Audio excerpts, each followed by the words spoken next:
When I started working as a scientist 30 years ago, childhood leukemia was a universally fatal disease.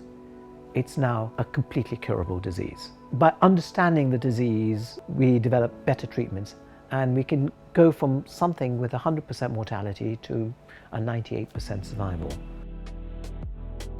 Cancer Research UK is the world's largest cancer research charity. So what can you do with £400 million?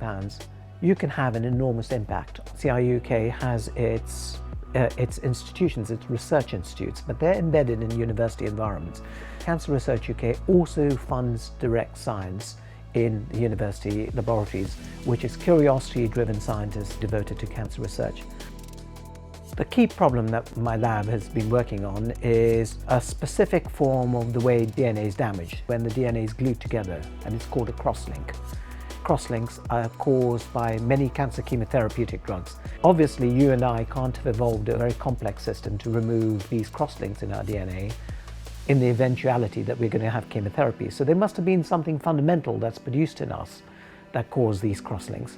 The discovery that I'm most proud of is realizing the human body produces a lot of formalin, which is a preservative. For almost 50 years, we thought that formalin was a toxin that we were exposed from the outside. And a lot of legislation and policy making was orientated about how you limit the exposure to formalin. Our work shows that that exposure is irrelevant to what's within your own body. As you remove the formalin, you convert it into a building block that paradoxically goes on to make DNA. So formalin is an intrinsic component of life. If you don't fix the damage, then a cancer develops very quickly. So therefore, you need to have mechanisms that fix all that damage.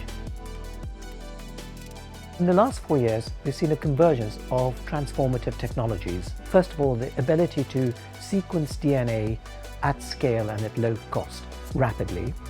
The second is to manipulate the code of DNA precisely through CRISPR-Cas technology. The third is the ability to see the shape of proteins that do all the things in our body. I see 2 or 3 important things that might happen in the future. The first, we'll have a much better idea of how a cancer cell's instruction is fundamentally altered compared to a normal cell. A cancer is a bit like a self-parasite, because it's your own cell that's gone rogue, which then invades and colonizes you. But the principles of how it does this is still mysterious. So I think we will understand much better. And with this knowledge, we will have new treatments. It may turn out that a cancer evolves in each individual host in a unique way. We would have to understand the evolution of that particular cancer in us in an individual basis, and then to treat it on an individual basis. And this is the origin of personalized medicine. Oxford's philosophy is very orientated towards the human condition.